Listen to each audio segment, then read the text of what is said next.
This episode is made possible by our sponsor, Omega Bright Wellness. I've taken their omega-3 supplements for many years, and so has my wife, and that's why I invited them to sponsor my podcast. I'm proud to have them. You can find all of their products online at omegabrightwellness.com, and Bright is intentionally misspelled B-R-I-T-E, omegabrightwellness.com. This episode is also sponsored by Landmark College, another institution that I have warm personal relationship with in Putney, Vermont. It's the college of choice for students who learn differently. Learn more at lcdistraction.org. What's critical here is that people be critical of their own beliefs. Yeah. We constantly, in this age of this information age where we're constantly bombarded with information, some of which will be true and some of which will be false. We just have to be cognizant, A, that there's a lot of mis and disinformation out there, and B, that you have to take responsibility for your own beliefs and interrogate them to see whether or not they're true. Hello and welcome to Distraction. I'm your host, Dr. Ned Hallowell. We have a fascinating topic and a fascinating guest to talk about that topic, and particularly appropriate of the election era we're in right now.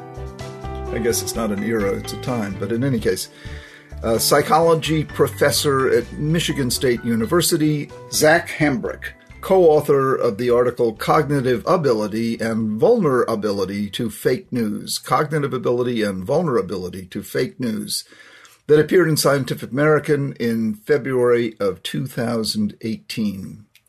And the article suggests that real fake news, this is an oxymoron, but real fake news is a serious problem.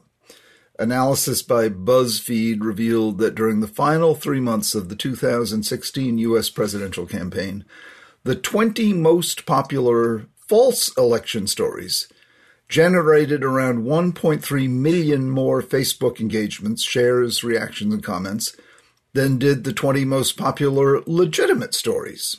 And that's just amazing. And the most popular fake story was Pope Francis shocks the world, endorses Donald Trump for president. So let's get right into it. Why do some people have a hard time rejecting misinformation? Well, one reason is that misinformation is often repeated. And the more a piece of misinformation is repeated, the more likely people will come to think it's true. And misinformation, we should distinguish between misinformation and disinformation.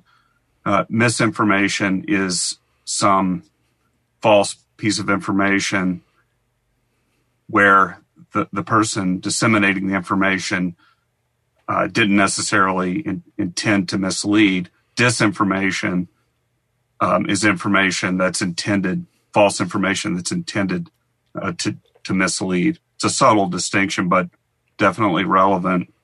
So disinformation is a lie, and right. Misinformation is an accidental misrepresentation. Right. Okay. So yeah, I could say today is Thursday, and that would be misinformation. But if I said, if I said my name is Bill, knowing full well that my name is Ned, that would be disinformation. Right. That's the basic idea. Yeah. So why do we believe the lie the more it's told? Well, one reason, based on research from cognitive psychology, is that as a false claim is repeated over and over, it becomes more familiar and we process it more fluently. For example, if you're reading it, you'll read it more quickly. And we use that fluency as a judgment for the truthfulness of something rather than its actual truthfulness.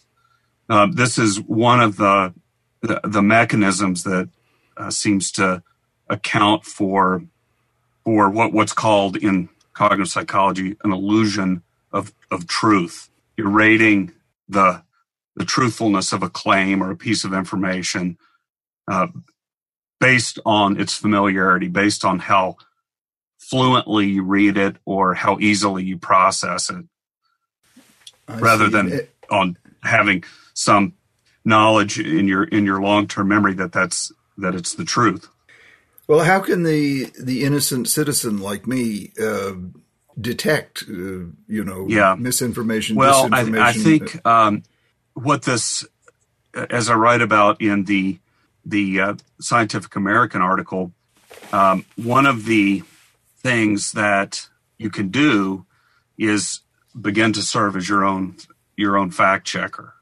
Okay. Mm-hmm. And if you hear a claim and you're convinced that it's true, then ask yourself why you think that's true. Is it because you have some credible evidence that the claim is true? Or is it just because you've encountered it over and over?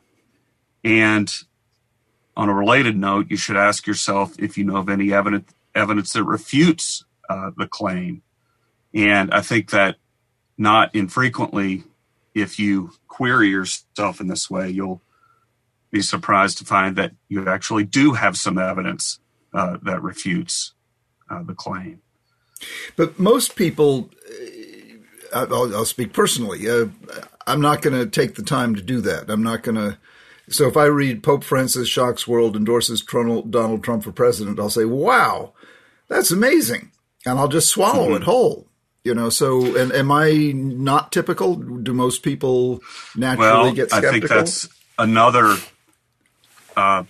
problem here is that you come across something and you read it quickly on the subway or something. Right. And you may not even remember where you got that piece of information. Right. And this is a problem with what we call source memory. Uh-huh. You might forget that you saw this as a headline on the National Enquirer in the checkout at the grocery store and not in the Guardian, or the New York Times or the Economist. And I think that, again, what's critical here is that people be critical of their own beliefs. Yeah. We constantly, in this age of this information age where we're constantly bombarded with information, some of which will be true and some of which will be false, we just have to be cognizant, A, that there's a lot of mis and disinformation out there, and B, that you have to take responsibility for your own beliefs and interrogate them to see whether or not they're true or credible. Well, how much does, what's the term, observer, what's the term when you agree with what illusion you want to, what is illusion of truth? Yeah, okay. How much of that is, do we believe what we want to see and not believe what we don't want to see? Well, that's another dimension to this. It may well be the fact that people are more likely to believe misinformation that comports with their pre-existing beliefs. So is that what's meant as confirmation bias? That would be an instance of confirmation bias, yes.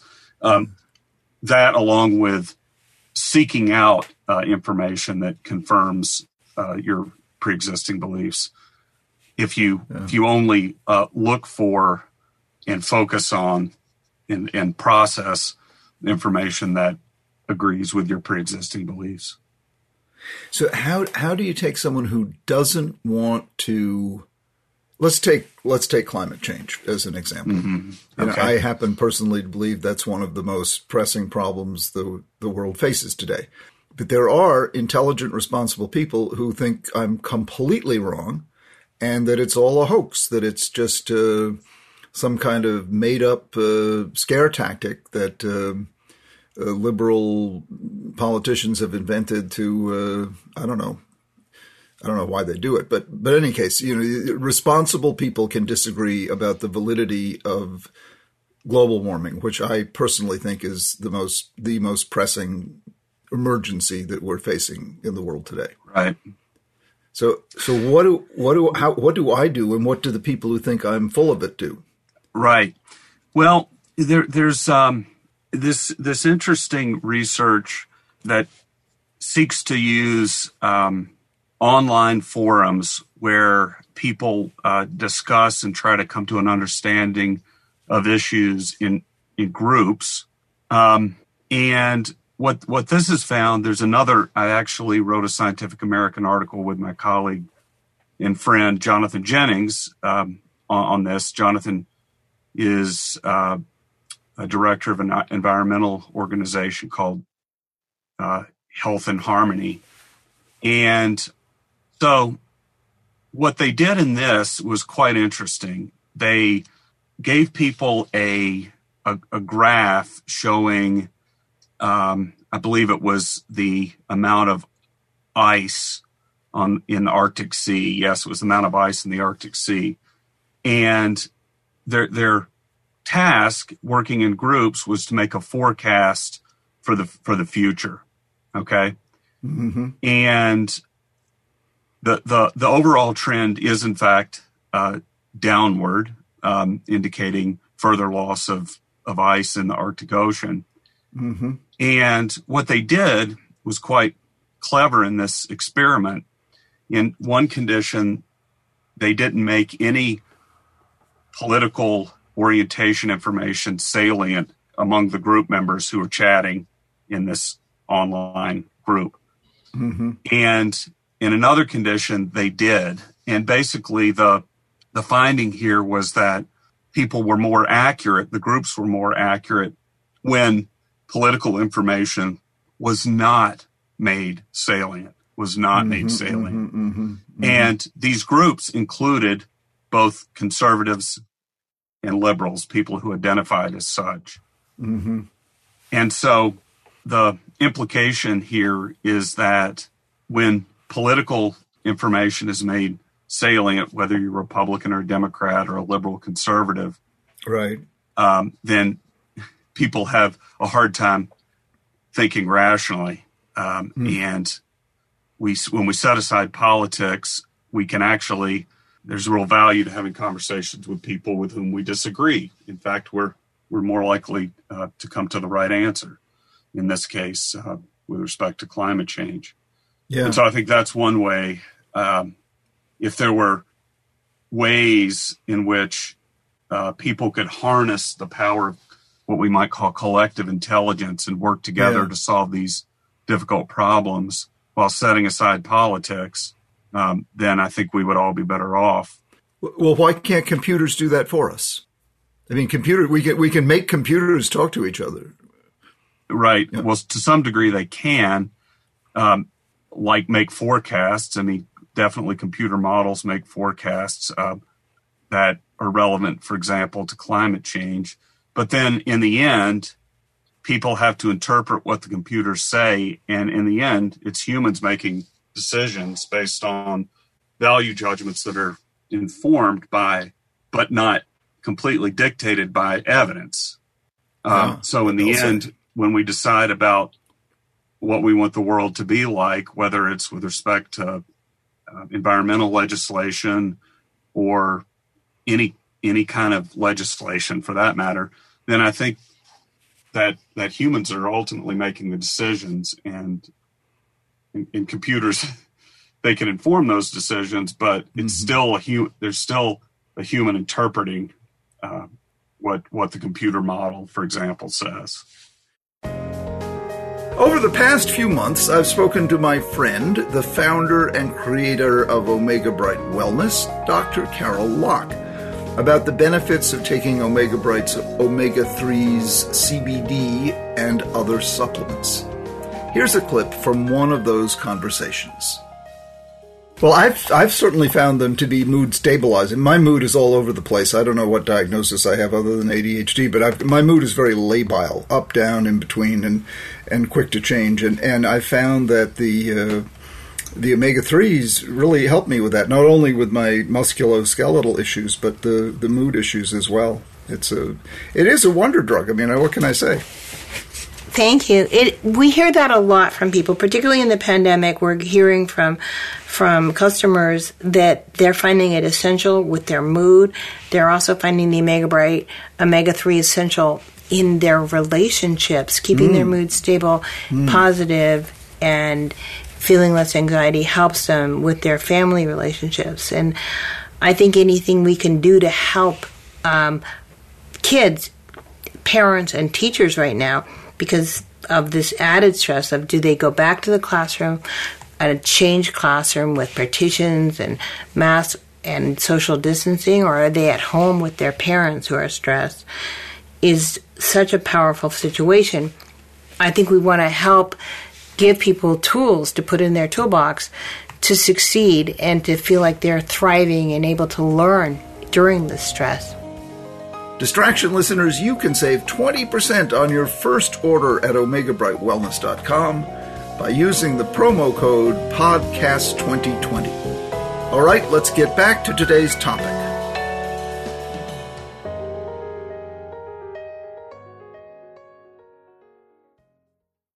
Well, as a professor of cognitive psychology, to what extent do you think emotion, confirmation bias, and lack of information contributes to our so-called opinions? I think they do greatly, and I think they really do. When we're talking about highly politicized issues, whether it's abortion or the death penalty, or meddling in elections and so on. I think that we know, in fact, from a lot of research on the kind of the general topic of rationality, we know that our pre-existing beliefs, our politics, influence the way we think and behave. Even highly intelligent people are prone to irrationality. This was really the fundamental insight of a program of research by Daniel Kahneman and Amos Tversky beginning in the 1970s. And Daniel Kahneman won the Nobel Prize for this. And so, yes, I think it's a big problem. And Kahneman's basic thesis was what? Is that we're far more irrational than we're aware of? I mean, his basic demonstration and basic argument is that people make decisions based on intuition rather than reason. Yeah. And those intuitions might be right, but they quite often are wrong. And this leads people to irrational decisions. I always like to remind myself there was a time in history when the absolute most smartest, intelligent people in the world knew, quote unquote, the world was flat. Yeah, there you go. Exactly. It brings you up short. So we are by nature pretty easy to manipulate if somebody knows what buttons to push. We can be. We certainly can be. Well, so what's our best safeguard against that, Zach? What's the... Well, one is the kind of engineered environment that I was talking about before, where, for example, people are interpreting evidence concerning climate change, and they're doing so in an anonymous virtual setting. Right. Another is basically having we call it metacognition. It's your thinking about your own thinking, having the metacognitive skills, right, to know when you're prone to errors in making judgments and decisions. So it's like going shopping when you're hungry. Right, exactly. That's a good analogy. Or knowing that there is such a thing called the confirmation bias. Yeah. How do you make yourself less susceptible to confirmation bias? Well, the first way is knowing that such a thing exists. Right. And there's some evidence to suggest that training about such things debiases people, at least to some degree. I think those are examples of ways in which we might, if not making ourselves completely immune to these sorts of errors and biases and judgment decision-making, making us less susceptible. I want to tell you about Landmark College in beautiful Putney, Vermont. It is the best college in the world for students who learn differently, with ADHD, for other learning differences, or autism spectrum disorder. It's fully accredited, not-for-profit, offering bachelor's and associate degrees, bridge programs, online dual enrollment courses for high school students, and summer programs. They use a strength-based model at Landmark, which, as you know, is the model that I certainly have developed and subscribed to give students the skills and strategies they need to achieve their goals in life and really expand upon what they believe they're capable of doing. It is just a wonderful, wonderful place, and I can't say enough good about it. I myself have an honorary degree from Landmark College, of which I am very proud. Landmark College in Putney, Vermont is the college of choice for students who learn differently. To learn more, go to lcdistraction.org. That's lcdistraction.org. Okay, let's get back to today's topic.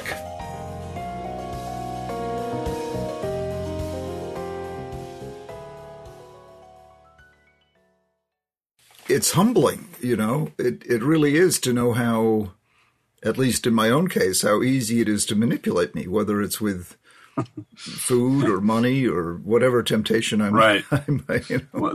That's right. And I think that your awareness of it is absolutely critical because now you want to understand. Okay, you recognize that you've had the humbling insight that you're prone to making irrational decisions and that your buttons can be pushed. And so now with that, beginning with that insight, you seek out ways in which you can kind of protect yourself from that.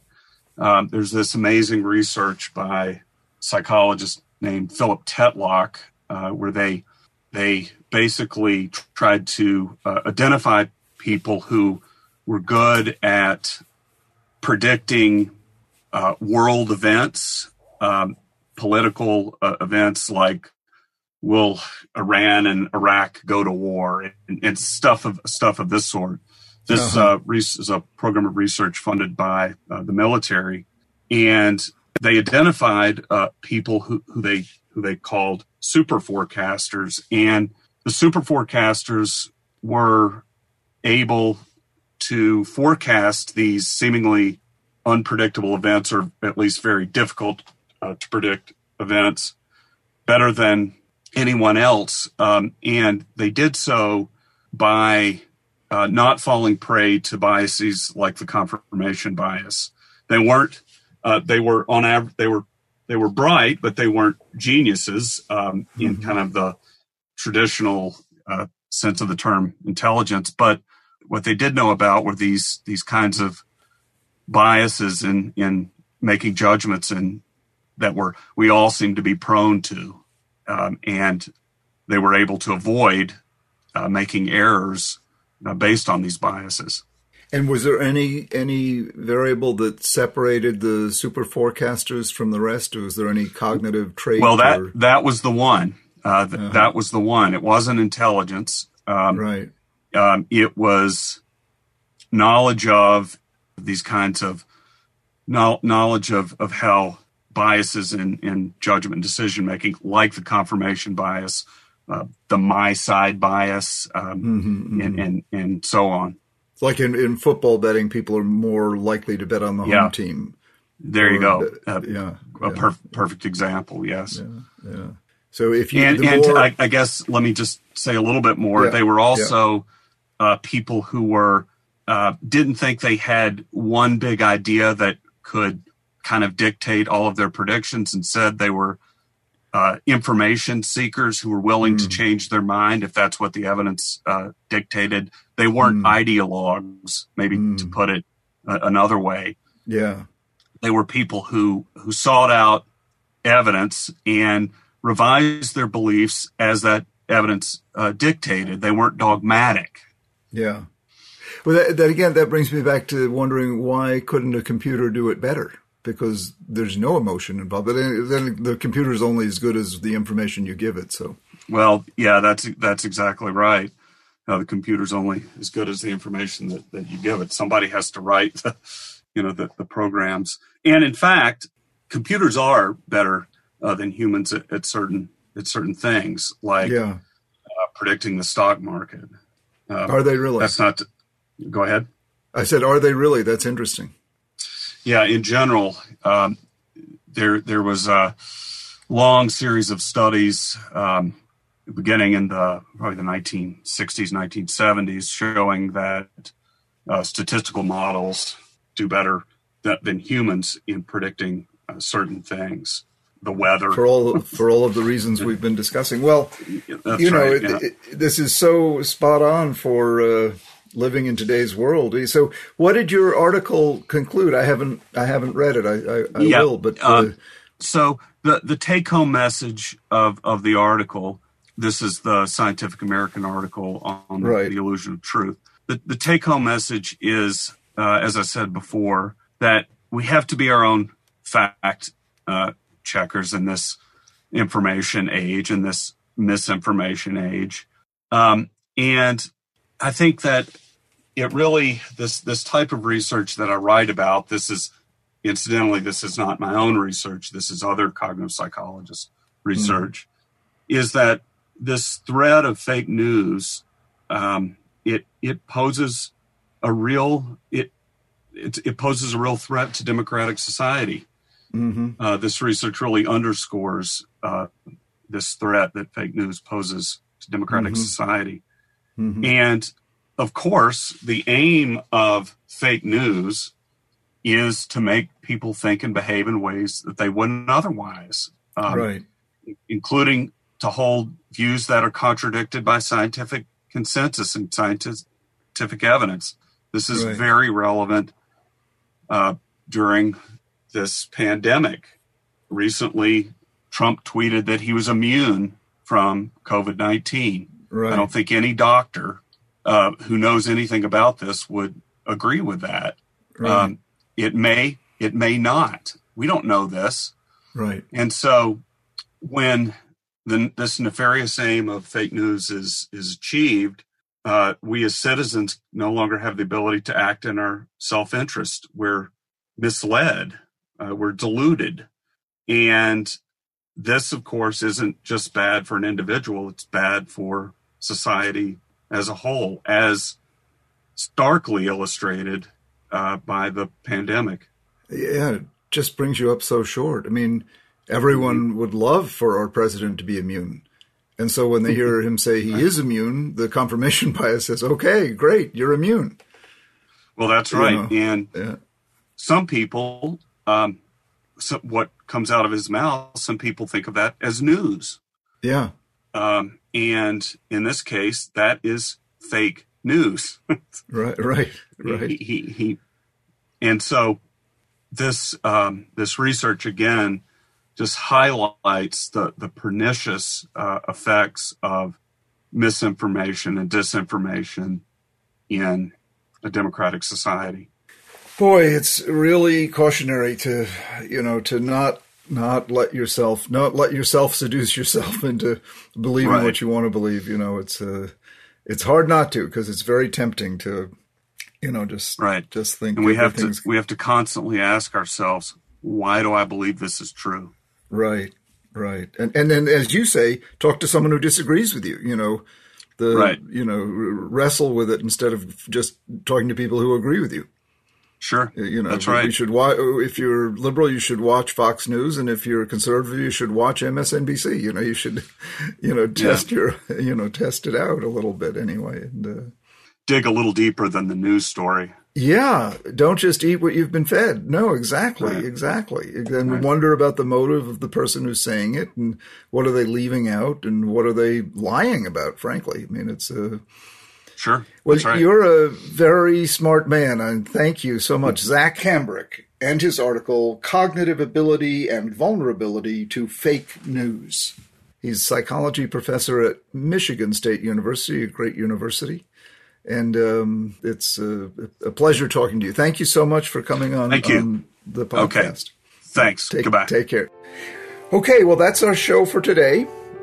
Please continue to reach out to us with your questions, comments, and show ideas. Email us at connect@distractionpodcast.com. That's connect@distractionpodcast.com. Distraction is created by Sounds Great Media. Our producer is the wonderful, ebullient Sarah Guertin. And our recording engineer and editor is the equally ebullient and wonderful Scott Persson, and that's with 2 S's in person. I'm Dr. Ned Hallowell with 4 L's. Thank you so much for joining me, and we'll see you next time.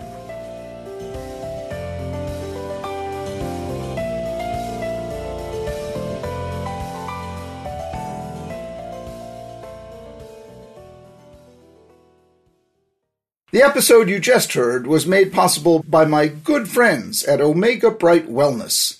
I take their supplements every day, and that's why I invited them to sponsor my podcast. Shop online at Omega Bright, and that's BRITE wellness.com.